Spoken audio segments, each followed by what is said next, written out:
नमस्कार दोस्तों, मैं हूं आपका होस्ट और दोस्त आनंद गोपाल सिंह। आज आपके समक्ष प्रस्तुत हूं एक विशेष मुद्दे को लेकर। और ये एक बहुत ही सेंसेशनल मुद्दा है, बहुत ही कंट्रोवर्सी वाला मुद्दा है। मैं आज बात करने आया हूँ सेक्शन 497 के बारे में। सुप्रीम कोर्ट ने इसके विपरीत एक याचिका दायर की गई थी, उसको खारिज कर दिया है और एडल्ट्री लीगल कर दिया गया है इंडिया में।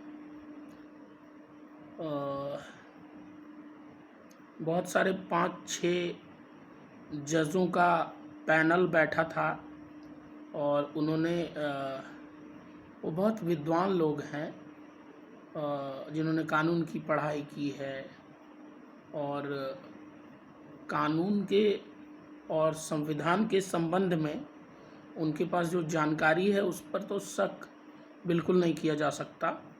और क्योंकि महिलाओं की सुरक्षा और महिलाओं के आत्मसम्मान को भी सर्वोपरि रखा गया है इस फैसले में, ऐसा प्रतीत होता है। महिलाओं के ऊपर जो अत्याचार हो रहे थे और उनको एक केवल उपभोग की वस्तु समझा जा रहा था, उन सब चीज़ों पर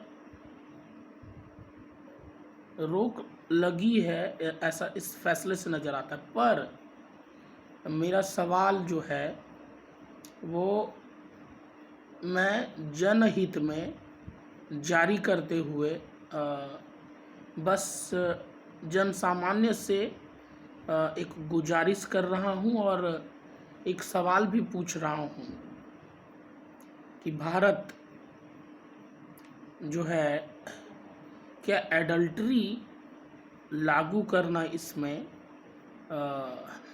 कहीं से भी सही है? देखिए,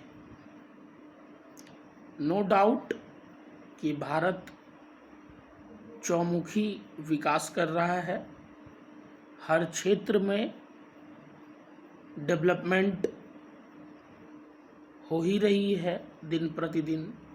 और क्योंकि टेक्नोलॉजी डेवलप हो रही है, इंफ्रास्ट्रक्चर डेवलप हो रहे हैं, पूरा सिनेरियो चेंज हो रहा है भारत का। भारत जो है वो अग्रसर है विकास करने में बहुत तेजी से। पर क्या एडल्ट्री लागू करना शादी के बाद भी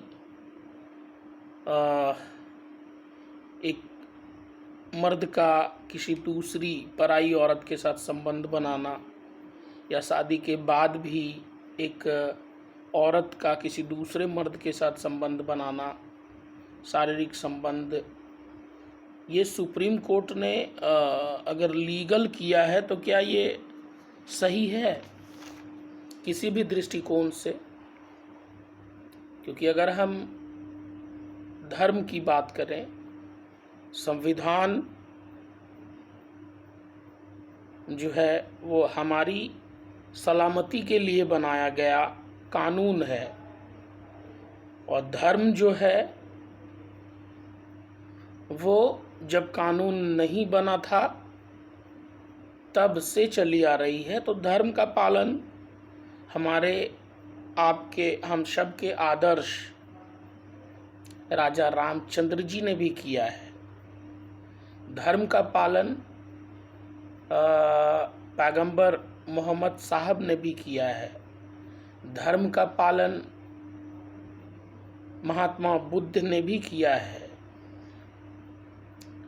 धर्म का पालन भगवान महावीर ने किया, ईसा मसीह ने किया, साईं बाबा ने किया, और सभी धर्म के सभी जो ऑलमाइटी गॉड हैं उन्होंने किया। राजा रामचंद्र जी के बारे में कहा जाता था। उनके कुल में एक बहुत सारी बहुत अच्छी अच्छी बातें थी, बहुत अच्छे अच्छे कोट्स बोले जाते थे। रघुकुल रीत सदा चली आई, प्राण जाए पर वचन न जाए। तो हम उस भारत देश में रह रहे हैं, राम के देश में रह रहे हैं। पैगंबर मोहम्मद साहब के अनुयायी यहाँ रहते हैं। भारत में सर्वधर्म समभाव की दृष्टि रखते हैं हम। हिंदू मुस्लिम सिख ईसाई सब भाई भाई हैं। भले ही किसी पर्सनल आइडियोलॉजी के तहत हमारा मनमुटाव हो जाता है एक दूसरे से, पर कहीं ना कहीं हम भारतवासी हैं तो सब एक दूसरे के लिए ही हैं, जी रहे हैं भी और एक दूसरे के लिए मर भी जाएंगे। मेरा मेन मुख्य उद्देश्य ये है कि जब हमारी अगर एडल्ट्री जो है नाजायज संबंध ये अगर सही होता तो राम जी के टाइम में ही इसको मान्यता मिल गई होती। अगर ये बहुत बढ़िया चीज़ होती तो पैगंबर मोहम्मद साहब जब थे उसी समय इसको लागू कर दिया जाता। तो ये कानून इंसान ने बनाया है, पर धर्म का पालन खुद राम ने किया है, राजा राम ने। तो उसके हिसाब से ये बहुत गलत है। औरतों की भावनाओं की कद्र करना बहुत जरूरी है, ये अलग बात है। पर ऐसा नहीं लग रहा कि ये सारे इम्प्लीमेंटेशन जो हो रहे हैं, कानून में लगातार बदलाव हो रहे हैं और हम धीरे धीरे करके वेस्टर्न कल्चर को पूरी तरह से प्रमोट करते जा रहे हैं। और वेस्टर्न कल्चर मतलब ब्रिटिश भारत आए, 200 से ज़्यादा वर्षों तक गुलाम रखा हमें, और फिर हमारे देश के बहुत बड़े बड़े क्रांतिकारियों ने अपने जीवन को होम कर दिया, बलिदान देकर फांसी पर लटकाए गए, सूली पर चढ़ाए गए, पर विद्रोह जारी रखा, अंग्रेज़ों को भगाया। आज हम आज़ाद हैं, पर कहीं ना कहीं अंग्रेज जो हैं वो अपना कल्चर, अपना नेचर, अपना सिग्नेचर हमें देकर चले गए हैं और एक तरह से मानसिक गुलामी हम आज भी झेल रहे हैं। वो पहले की खूबसूरती, पहले के संस्कार कहाँ चले गए? अगर एडल्ट्री बहुत अच्छी चीज़ होती तो भगवत गीता में भी इसका जिक्र होता। एडल्ट्री बहुत अच्छी चीज़ होती तो कुरान पाक में भी इसका जिक्र होता। अगर एडल्ट्री बहुत अच्छी चीज़ होती, ठीक है, तो सभी धार्मिक ग्रंथों में इसका जिक्र होता, गरुड़ पुराण में इसका जिक्र होता। पर एडल्ट्री कहीं से भी अच्छी चीज़ नहीं है। पहले के समय का उदाहरण दे दिया सुप्रीम कोर्ट ने कि पहले के टाइम में राजा कई रानियां रखते थे, तो उनसे वो शादी करते थे, बाइज्जत उनको घर लाते थे, घर की इज्जत होती थी। वो 2, 3, 4, 10, 50 शादियां कर लेते थे, पर वो इज्जत के साथ करते थे, ऐसे नहीं कि नाजायज़ कभी भी। और ये भारत ने तरक्की के नाम पर मुझे ऐसा लगता है कि बड़ा सा घंटा ही हासिल किया है वेस्टर्न कल्चर को प्रमोट करके, और अंग्रेज़ों, ऑस्ट्रेलिया, अमेरिका और बाकी ब्रिटेन ऐसे देशों का जो कल्चर है वो भारत में लाकर हमने बड़ा सा घंटा ही हासिल किया है। कुल मिला के टेक्नोलॉजी में डेवलप कर लेना, बहुत ज़्यादा पैसा कमा लेना, ये बहुत बड़ा मुद्दा नहीं है, पर हम अपने धर्म को कहीं ना कहीं क्या नकारते जा रहे हैं। आज जगह जगह पर ओयो खुल गए हैं। ओयो मतलब सेक्स जो है वो लीगली अलाउ कर दिया गया है हर जगह पर। ये समाज और ये नए जनरेशन के बच्चे जिनके मन में एक आग होनी चाहिए थी कि बहुत बड़े सपने होने चाहिए थे कि आईएएस बनेंगे, आईपीएस बनेंगे, डॉक्टर बनेंगे, इंजीनियर बनेंगे, साइंटिस्ट बनेंगे, लेक्चरर बनेंगे, वाइस चांसलर बनेंगे, सीईओ बनेंगे किसी कंपनी के। ये इंस्टाग्राम, फेसबुक, ट्विटर और बाकी चीज़ों ने उन्हें इस कदर बर्बाद कर दिया है कि ये सारे सपने बहुत दूर चले गए। अब पढ़ने के टाइम में बड़े बड़े जो आजकल के बच्चे हैं वो जाते हैं तो ओयो जाते हैं सबसे पहले। ये दुर्भाग्य है हमारे देश का। ओयो को तो कंप्लीट बैन होना चाहिए इंडिया में, या अगर बैन नहीं है तो एक उसमें एक स्टेटूटरी वार्निंग लगा हुआ होना चाहिए कि अगर आप 25 साल से ऊपर के हैं तब ओयो जा सकें, ताकि दोनों मैच्योर हैं कि नहीं ये देखना। और दूसरा, शादीशुदा लोग जो हैं वो केवल मैरिड कपल ही वहाँ जा सके जिनकी आपस में शादी हुई है, क्योंकि धर्म का नाश करके जो तरक्की हासिल की जा रही है वो बर्बादी के रास्ते ही खोल रही है। उसमें कुछ किसी का भला नहीं हो रहा है। सच बताऊं तो कुरान में भी कहीं नहीं लिखा। वो पर्दा बताते हैं कि एकदम पूरा शरीर ढका हुआ हो, तन ढका हुआ हो और उनके शौहर के अलावा कोई उनका शरीर ना देख पाए। ऐसे ही हिंदू धर्म में भी है। सीता जी जब तक रही धरती पर उनका चेहरा उनके खुद के देवर लक्ष्मण नहीं देख पाए। घूंघट इतना रहता था, उनके चरण के ही दर्शन करते थे और बाकी सभी चीज़ें होती थी। आज जो है एडल्ट्री को अलाउ कर देना और एक व्यक्ति का किसी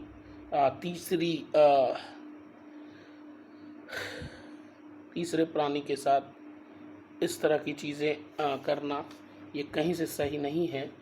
और सोच कर देखिएगा कि आप सभी गार्जियन और बाकी सारे लोग कि ऐसी तरक्की हासिल करने से कोई फ़ायदा नहीं है जब आप अपने बच्चों को सही संस्कार नहीं दे पा रहे हैं और इन सब चीज़ों का विरोध नहीं कर रहे हैं। वेस्टर्न कल्चर पूरी तरह से जो है वो छा गया है पूरे देश पर, और ये इंस्टाग्राम, फेसबुक, ट्विटर जब तक रहेंगे, सोशल मीडिया नाम का है सोशल मीडिया, पर इसमें कुछ सोशल नहीं रह गया। अब कुल मिलाकर पूरा कचड़ा भर गया है। मैंने इंस्टाग्राम पर एक वीडियो देखा कल, मैं आपको बताऊंगा, बहुत बुरा लगेगा सुनने में भी। मैंने एक मोहतरमा को देखा, लेडी, वो क्या कर रही है, बच्चे को फीडिंग करा रही है और मतलब दूध पिला रही है ओपन, और कैप्शन में उसने लिखा है कि माँ की ममता का कोई जोर नहीं है। ये बात सही है कि माँ की ममता का कोई जोर नहीं है, पर इस तरह से ओपनली ये चीज़ें करके और अंग प्रदर्शन करके और माँ की ममता को दिखाना, आई थिंक माँ की ममता का अपमान ही करना है। क्योंकि हम सभी लोग जो इतने बड़े हो गए या बड़े हो रहे हैं, सभी की माँ ने सभी को दूध पिलाया है। आप कोई ऐसा तीर नहीं मार रहे हैं इस तरह से चीज़ों को दिखाकर। औरत कोई भी है वो देवी का रूप है, मैं उनको चरणों में प्रणाम करता हूँ, पर औरत जो है वो मर्यादा में रहे तभी बहुत सुंदर लगती है। एक एग्जाम्पल देता हूँ। एक बहुत खूबसूरत मिस यूनिवर्स टाइप की कोई लेडी है या लड़की है, उनके पूरे शरीर को गहनों से पाट दीजिए और कपड़ा मत पहनाइए। वो कभी खूबसूरत नहीं लग पाएंगी जीवन में, पर औरत का पूरा श्रृंगार, उसके पूरे गहने, उसका चरित्र और उसकी इज्जत होती है। यही बात मर्दों पर भी लागू होती है। आप भी सुअर की तरह इधर उधर मुंह ना मारते फिरे। कोई एक है जिसको उस परवरदिगार ने, अल्लाह ने, भगवान ने, प्रभु ने, ईश्वर ने, महादेव ने चुना है।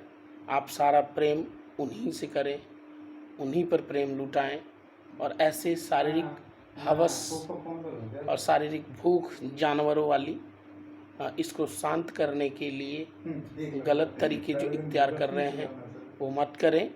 ये वीडियो मेरा बहुत सारे लोगों को बुरा भी लग सकता है, पर मेरी पर्सनल जो है भावना आहत हुई है इन सब सारी चीज़ों से, क्योंकि मैं आज से लेकर अगले 50 वर्षों तक की कल्पना कर रहा हूँ और कल्पना मात्र से जो है वो मेरा रोम रोम सिहर जा रहा है कि अगर ये सारी चीज़ें ओयो और बाकी चीज़ों पर बैन नहीं लगा भारत में, तो एक समय ऐसा होगा कि संस्कार, अनुशासन, शिष्टाचार, ये सारी चीज़ें हमें किताबों में ही देखने को मिलेंगी। धरातल पर कुछ भी नज़र नहीं आएगा, सब कुछ बर्बाद हो चुका होगा। एक घर की शोभा तभी है जब घर के मुखिया से बाकी सारे लोग डरें, भले ही डरे ना, इज्जत ही करें, उनका सम्मान ही करें, पर घर की लक्ष्मी औरत होती है और उनको लक्ष्मी ही बनकर रहना चाहिए। यही बात पुरुषों पर भी लागू है कि वो अच्छे बन पाते हैं कि नहीं। तो जीवन साथी का, जीवन संगनी का हमेशा साथ दें, उनको नीचा कभी न दिखाएं और उनके साथ ऐसी जाति कभी ना करें कि उनको कुछ गलत कदम उठाने पर मजबूर होना पड़े। भारत कल भी विश्व गुरु था, आज भी है और आगे भी रहेगा। आइए हम सब मिलकर एक प्रयास करें, भारत को फिर से सोने की चिड़िया बनाएं और किसी भी भाई बंधु, चाहे कि वो किसी भी धर्म के हों, उनको मेरी बात बुरी लगी होगी तो उसके लिए मैं क्षमा प्रार्थी हूँ, पर मेरे मन में जो बात आई थी, दिल की बात, वो मैं आपके समक्ष कह रहा हूँ। शायद बहुत सारे लोगों को मेरा वीडियो अच्छा लगे, बुरा लगे, पर समझने की कोशिश ज़रूर करिएगा। Because I am telling you all this by the inner core of my heart. I want to make you understand the beautiness of this whole nation where Hindu, Muslim, Sikh, Isai all are living together like their own brothers। Bharat की खूबसूरती यही है, भारत अनेकताओं में एकता का देश है। तो आइए हम सब मिलकर एक प्रयास करें, भारत को फिर से खूबसूरत बनाएं और इसको बहुत आगे लेकर जाएं। विश्व में भारत का नाम जो है वो इसके संस्कार, यहाँ के लोगों के अनुशासन, यहाँ के लोगों की इंसानियत के लिए इसको जाना जाता है। हम वेस्टर्न कल्चर को क्यों प्रमोट करें, हम कुछ ऐसा करें कि हमारे कल्चर को वो प्रमोट करें। हमें वो वीडियो देखकर बहुत अच्छा लगता है जब कोई ब्रिटिश के लोग, ब्रिटेन के लोग भारतीय परिधान पहनकर बोलते हैं आई लव माई इंडिया, ऐसे करके तुतला के बोलते, बहुत खुशी होती है। पर I never want to tell that I love Britain because I know the cruelty of the people of that country. Thank you very much. Love you all.